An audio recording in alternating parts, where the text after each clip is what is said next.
Imagine a baby in a crib, alone, rocking back and forth. No one comes when they cry. This isn't just a sad image. It's a reality for many children who end up in institutions.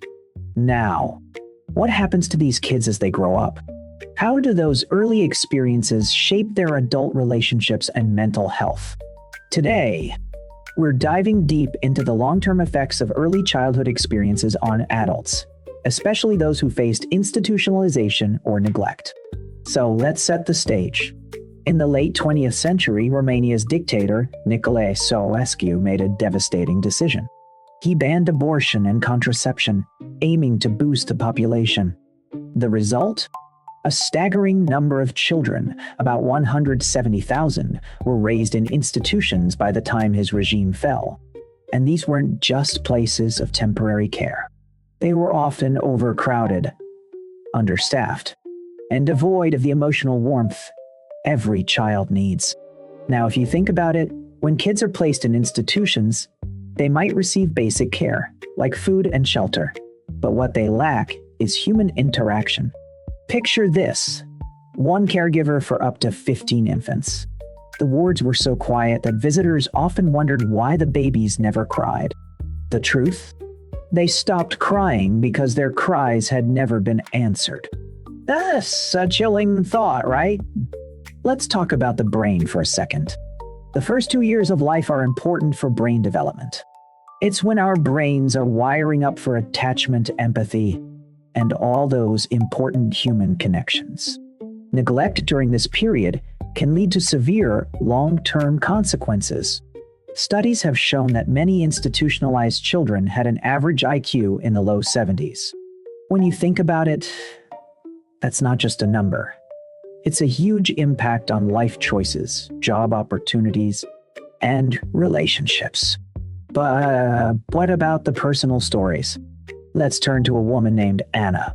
She spent her early years in a Romanian orphanage. She often recalls the emptiness of the place, how the silence echoed around her.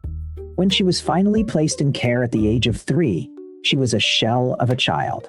No laughter, no play, just a constant gaze into the distance. Anna struggled with attachment for years. Friendships felt foreign, and trusting anyone seemed impossible. As she grew older, Anna faced another hurdle: the stigma of her past. People often looked at her differently when they learned about her childhood. They didn't realize that neglect can cause more damage than direct abuse. It's not just about physical scars, it's about emotional ones too. By the time Anna reached her 20s, she had developed anxiety and depression.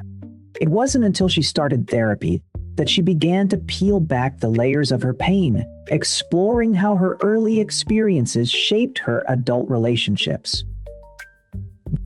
Now, let's pivot a bit.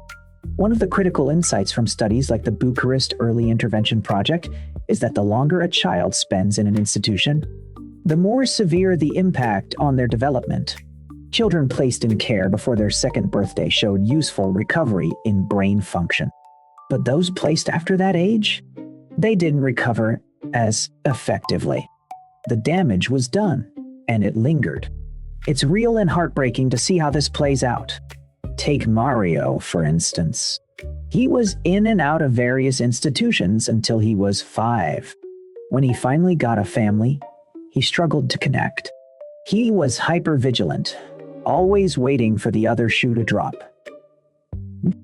He would flinch at sudden movements, a reflex from a childhood spent in fear. Building relationships felt like climbing a mountain. It took years for him to feel safe enough to let anyone in.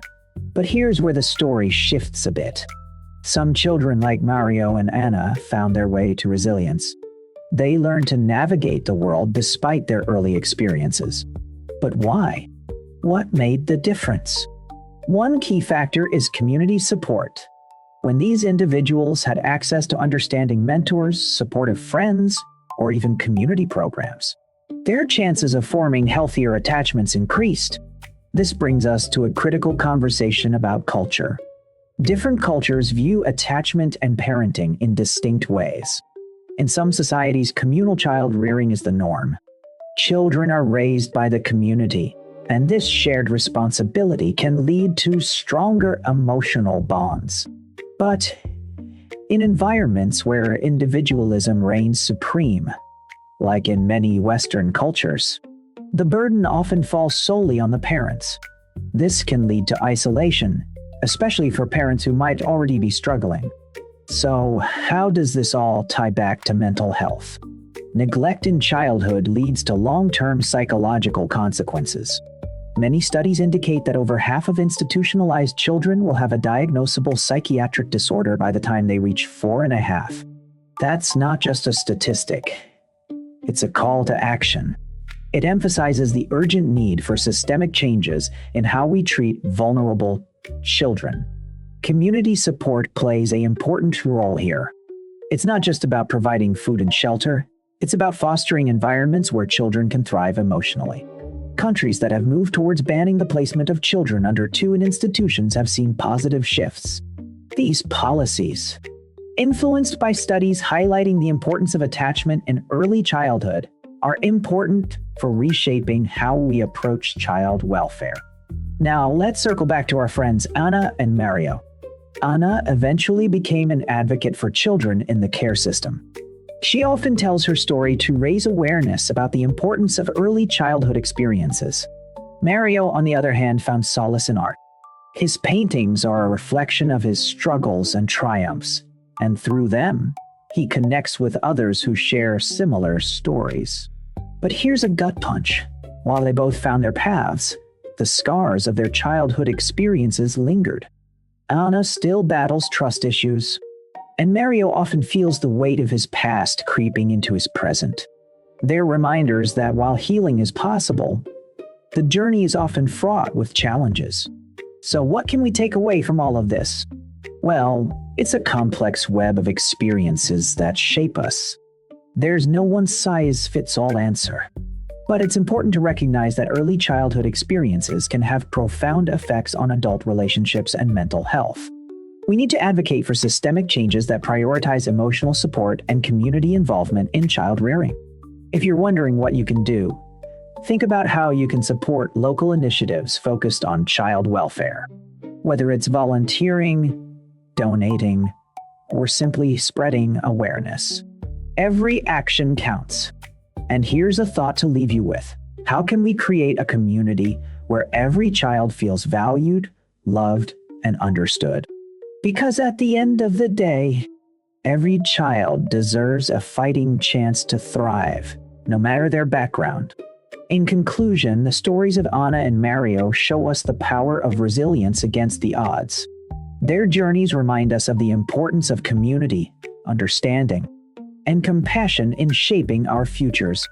Early childhood experiences may shape us, but they don't have to define us.